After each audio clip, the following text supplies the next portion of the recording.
Hello दोस्तों, मंजू हिंदी कहानी में आपका स्वागत है।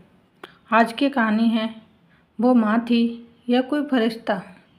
यशोदा जैसे ही अपनी कार से उतरी ऑफिस के गेट तक पहुँची थी, तभी एक छोटे से बच्चे ने उसकी साड़ी का पल्लू पकड़ लिया।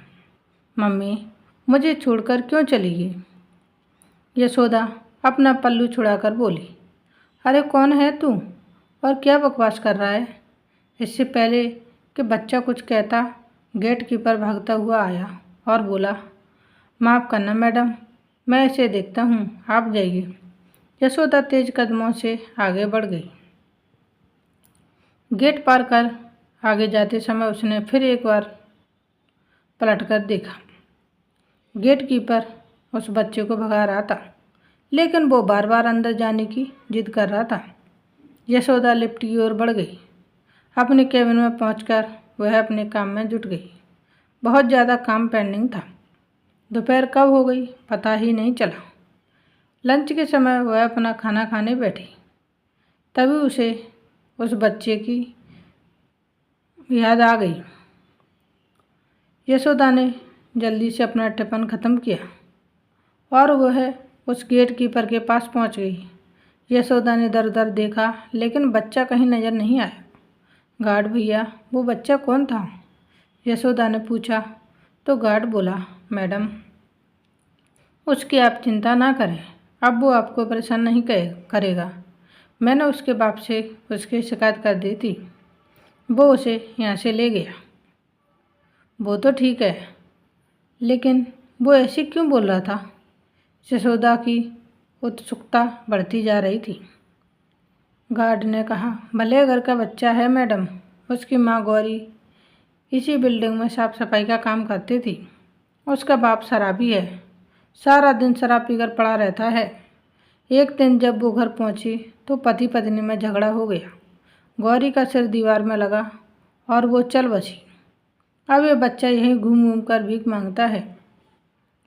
इस बिल्डिंग में आने वाली बहुत सी लेडीज़ों को अपनी माँ समझकर पीछे पड़ जाता है। आप नहीं हैं, इसलिए आपको अजीब से लगा है। यशोदा ने दुखी होते हुए पूछा, लेकिन आपने उसके बाप से क्या कहा?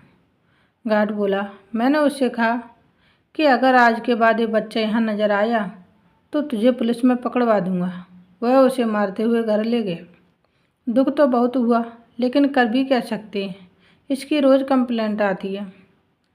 यशोदा बिना कुछ बोले अपनी कैबिन में बाहर आकर बैठ गई। वह एक गहरी सोच में पड़ गई। उस मासूम बच्चे का चेहरा बार बार उसके सामने आ रहा था। आज उसकी वजह से उस बच्चे की पिटाई हो गई। उसका बाप पता नहीं उसके साथ क्या करेगा। अगले दिन ऑफिस जाते टाइम भी वो बच्चा नहीं दिखा। यशोदा को इसी तरह 3 दिन बीत गए। एक दिन उसने फिर गार्ड से कहा, गार्ड भैया, वो बच्चा दिखा क्या? मुझे उसकी बहुत चिंता हो रही है। आप पता करो ना उसके बारे में। गार्ड ने हाँ में सिर हिलाया। अगले दिन यशोदा जल्दी से ऑफिस के गेट पर पहुंची। गार्ड ने उसे बताया, उसके पैर तले जमीन खिसक गई। मैडम, वो बच्चा तो अस्पताल में भर्ती है। उस शराबी ने उसे बहुत मारा। वह डर और मार को सह ना सका और बेहोश हो गया। पड़ोस के कुछ लोग उसे अस्पताल में दाखिल कर आए हैं। यशोदा ने कहा, उसके पास अब कौन है? गार्ड बोला, कोई नहीं है मैडम, अब पता नहीं वो जिंदा भी है या मर गया। मर गया तो उसे लावारिस समझकर उसकी क्रिया कर देंगे। जिंदा बच गया तो फिर से वही बाप के जुल्म सहने के लिए तैयार हो जाएगा। यशोदा अंदर से तड़प उठी। एक बार ही वह गार्ड से अस्पताल का पता पूछकर अस्पताल पहुंच गई। वहां उसने पता किया तो उसे एक सरकारी वार्ड में पाया। वह अभी भी बेहोश था। डॉक्टर बोला, मैडम कहाँ थी आप? ये बच्चा आपको कितना याद कर रहा था। अभी इसे नींद का इंजेक्शन दिया है। वैसे आप ठीक है। आपको अपने बच्चे का ध्यान रखना चाहिए। और इसे इतनी बेरहमी से किसने मारा? यशोदा बोली, वो मेरा बच्चा नहीं है। इसके बाप ने मारा है इसे। कब तक होश आएगा इसे। डॉक्टर से बात करके यशोदा वहीं बैठ गई।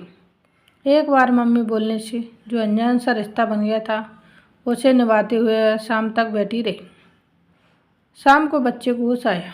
उसने धीरे से आंखें खोलकर कहा, मम्मी तुम कहाँ चली गई थी?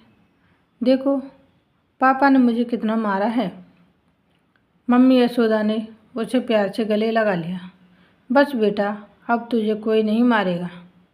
तभी पीछे से अविनाश जी की आवाज़ आई, हाँ, और अब मम्मी भी तुझे छोड़कर नहीं जाएगी। यशोदा ने अपने पति को सारी बात फ़ोन पर बताई थी। 2 दिन बाद यशोदा और अविनाश बच्चे को अपने घर ले आए।